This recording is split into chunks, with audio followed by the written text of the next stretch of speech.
Samsung is not the only one with a foldable phone ready to hit the market. We've got Huawei showing up with the Mate X here at MWC, and we caught a glimpse of the device here. We haven't had full hands-on time with it. In fact, we weren't even allowed to touch it.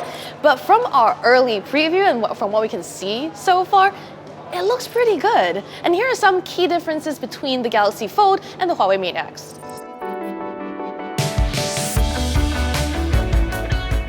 First of all, the screen just seems bigger. The main display is a 6.6-inch 19.5 by 9 aspect ratio panel, and on the back is a 6.38-inch panel. Unfolded, the Mate X comes up to about 8 inches, which is pretty much the same size as a small tablet like the iPad mini.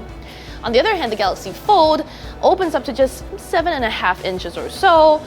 Both devices are also impressively thin. When unfolded, the Mate X comes in at an impressive, again, 5.4 millimeters, whereas for the Galaxy Fold, that number is 6.9 millimeters. Now, Huawei's device also appears to have a little grip-like bar on the side of the screen, depending on whether you're holding it upside down or not, is on the left or on the right. It seems to house components like a triple camera system, as well as on the top or bottom edge, there is a USB-C edge, which we presume is to be used for charging. Huawei didn't tell us a lot about the device. Safe to say there is a dual battery setup that we are guessing adds up to 4,500 milliamp hour. Huawei wouldn't say exactly whether that is two batteries that add up to 45 milliamp hours or that each battery is that size. But given that the Galaxy Fold comes in at 4,380 milliamp hours total, let's guess or say for now that that's the total size on the phone. The good news is Huawei has upgraded its fast charge technology here, promising to get us up to 80% juice on this 4,500 milliamp hour power cell in just 30 minutes of charging, which is pretty impressive. At the center of the Mate X's design is what Huawei is calling its Falcon Wing hinge. This is supposed to help the Mate X snap shut and be completely flat without breaking the glass. We don't exactly know all the details of how it works yet. We'll find out more soon. Meanwhile, when the Mate X is folded, it will come up to 11 millimeters thick.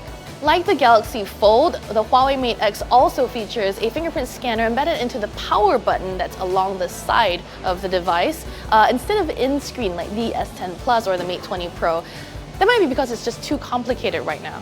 We didn't really get to see this in action, but from the presentation that Huawei showed us, there's a lot you can do with a foldable screen here. First of all, obviously, there's much more room for multitasking, and here you can run up to 2 apps side by side simultaneously. The cameras here aren't rear or front cameras, there's just one set of them, and when you want to take a selfie, just use the right screen that you want to, and you can see yourself on either side of the phone. That also means that when someone else is holding up the phone to take a photo of you, you can see yourself on the screen that's facing you to use it to adjust things like your posture, or your hair, or your face. Powering all of that is Huawei's latest 7nm chipset called the Kirin 980, as well as the Balong 5000 5G radio. There's also a quad antenna array here on the phone, and together with the Balong 5000, Huawei claims it can achieve twice the speed of the Snapdragon X50, which is a total of 4.6 gigabit per second over Qualcomm's 2.3.